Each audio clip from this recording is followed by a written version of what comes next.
Movie की शुरुआत में हमें सपाला नाम के एक आदमी को दिखाया जाता है और हमें 1900 के इरा को दिखाया जाता है, जिसमें कि स्लेट पे राइड करना बहुत ही नॉर्मल बात होती है और एक स्थान से दूसरे स्थान पर जाने के लिए स्पेशल स्लेड राइड्स का ही यूज़ किया जाता था और इसके लिए स्पेशल डॉग्स का यूज़ किया जाता था। सपाला भी स्लेड राइड्स करता था और उसके पास अच्छी नस्ल के डॉग्स भी थे जो कि उसके काम को बहुत ही ज़्यादा इजी बना देते थे। एक दिन सपाला के पास एक नई पपी का जन्म होता है जो कि साइबेरियन हस्की नस्ल का होता है। इस नस्ल के कुत्ते बहुत ही ज़्यादा वीक होते हैं और वह सोचता है कि ऐसे कुत्तों का उसके लिए कोई काम नहीं होता है। वह कहता है कि वह इस डॉग को अपने दूसरे कुत्तों के साथ स्लेड राइड पर नहीं ले जा सकता है, इसलिए वह इसे किसी दूसरे को देना चाहता है। लेकिन उसकी पत्नी ऐसा बिल्कुल भी नहीं चाहती है क्योंकि वह सारे डॉग्स को ही अपने बच्चों की तरह पसंद करती है और वह इस डॉग को भी टोगो नाम देती है और वह इसे भी अपने बच्चों की तरह ही प्यार करती है। सपाला की वाइफ कहती है कि ये मेरे दिल के बहुत करीब है और मैं नहीं चाहती कि ये मेरे दिल से कहीं दूर जाए और हमें टोगो को एक चांस तो देना चाहिए क्योंकि अभी तो यह बहुत ज़्यादा छोटा है, इसलिए हमें इसके बारे में अभी कोई कंक्लूजन नहीं निकालना चाहिए। सपाला ऐसा बिल्कुल भी नहीं चाहता है लेकिन उसे अपनी पत्नी की बात माननी पड़ती है। टोगो दिन ब दिन बड़ा होता जा रहा था और ऐसे ही समय गुजरता जाता है और टोगो बहुत बड़ा हो जाता है और वह बहुत ही ज़्यादा शैतान होता है और वह सपाला के नाक में दम करके रख देता है और ये देखकर उसकी वाइफ कहती है कि तुम्हें इसको और डॉग्स के साथ स्लेड राइड पर ले जाना चाहिए। लेकिन सपाला कहता है कि अभी बहुत ज़्यादा वीक है और इस स्लेड राइड पर सर्वाइव नहीं कर सकता, इसलिए वह अपने दोस्त को इसे दे देता है। लेकिन उसकी वाइफ जानती थी कि ये इतना शैतान है कि कोई भी इसे अपने पास नहीं रख सकता और ऐसा ही होता है। अगले दिन सपाला का दोस्त उसे वापस देने के लिए आ जाता है और कहता है कि ये तो बहुत ज़्यादा शैतान है और मैं इसे अपने पास नहीं रख सकता। और ये देखकर सपाला की वाइफ बहुत ही ज़्यादा मुस्कुराती है। सपाला जब भी अपने डॉग्स के साथ स्लेड राइड पर जाता तो टोगो भी उसके पीछे पीछे चला जाता।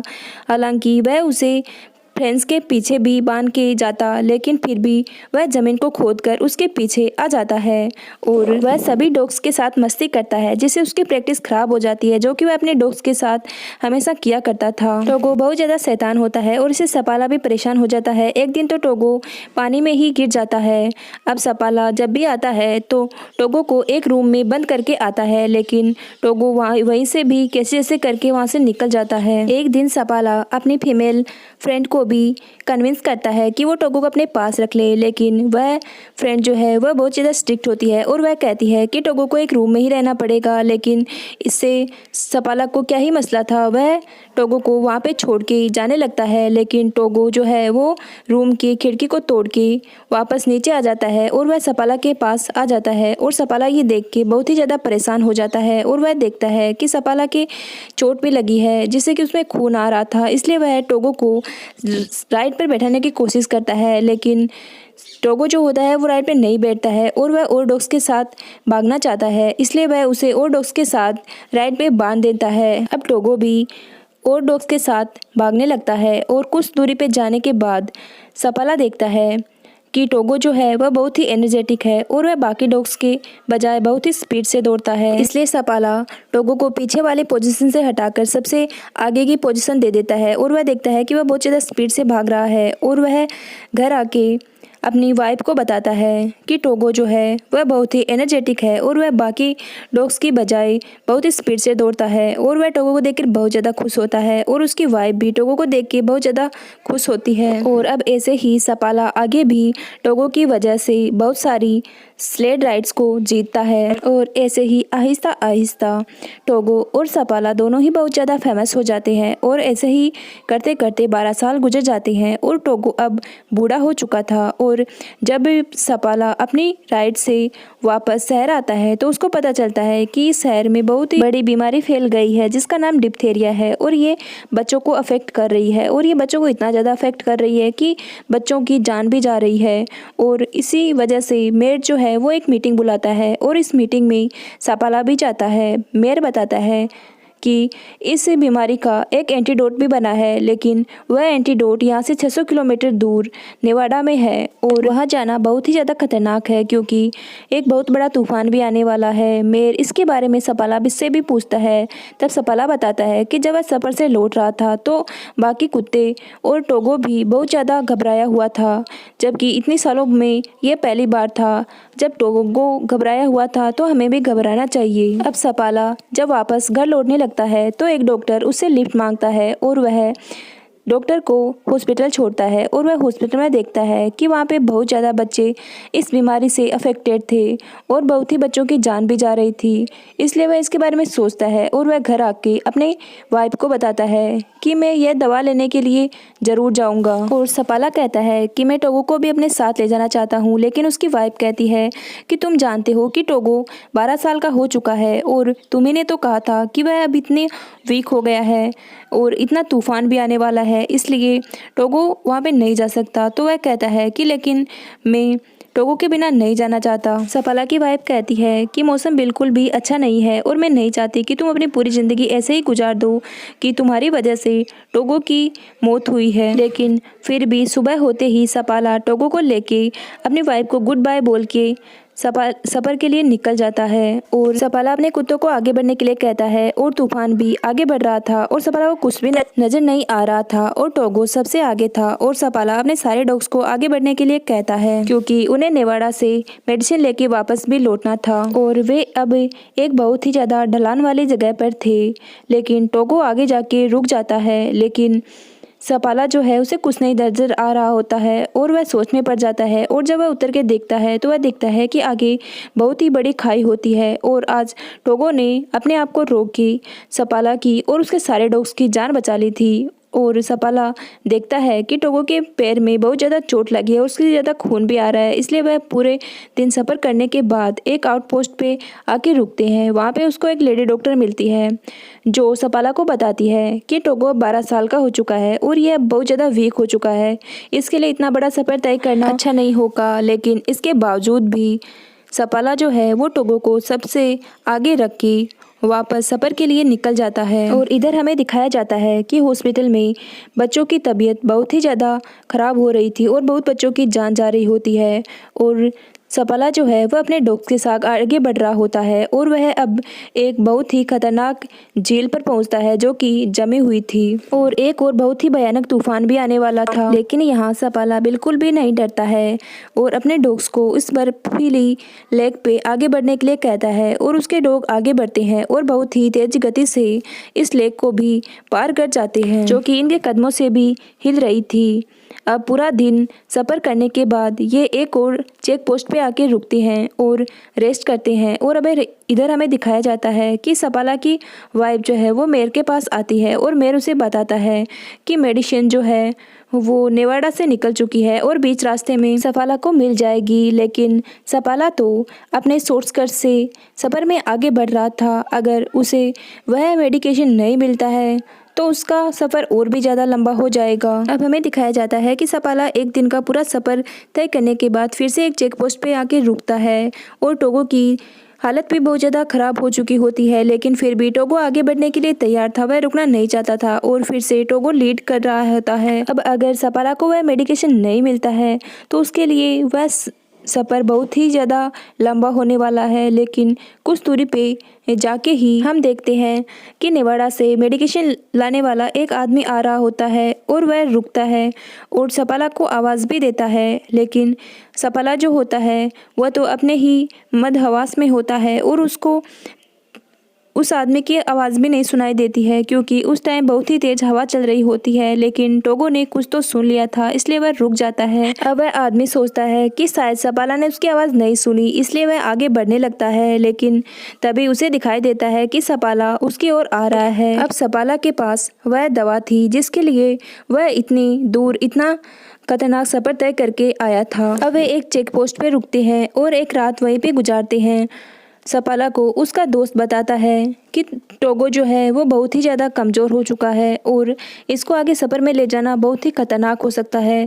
मैंने भी इस खतरनाक तूफान में अपने बहुत सारे डॉग्स को खोया है, इसलिए मैं नहीं चाहता कि तुम अपने सबसे प्यारे टोगो को खो, इसलिए तुम टोगो को यहीं पे छोड़ दो। लेकिन सपाला जो है वो इसके लिए मना कर देता है और वह नहीं चाहता कि वह टोगो के बिना सफ़र तय करे, क्योंकि वह इसका लीड डॉग होता है। इसलिए वह फिर से सुबह अपने लीड डॉग टोगो को लेके सफ़र शुरू कर देता है और वापस उसके सामने वही लेक आ जाती है जिससे वह कल गुजरे थे। लेकिन आज वह झील हिल रही थी, इसलिए उस झील को पार करना उनके लिए बहुत ही खतरनाक था। लेकिन अगर वो इस झील को पार नहीं करते हैं तो उनके लिए एक दिन का सफ़र और बढ़ जाएगा। इसलिए सपाला जो है वो इसी रास्ते को चुनता है और अपने लीड डॉग टोगो को आगे बढ़ने के लिए कहता है और वे सारे के सारे डॉग बहुत ही स्पीड से उस लेक को पार करते हैं और पार करने ही वाले होते हैं कि वह किनारे पर पहुंच जाते हैं।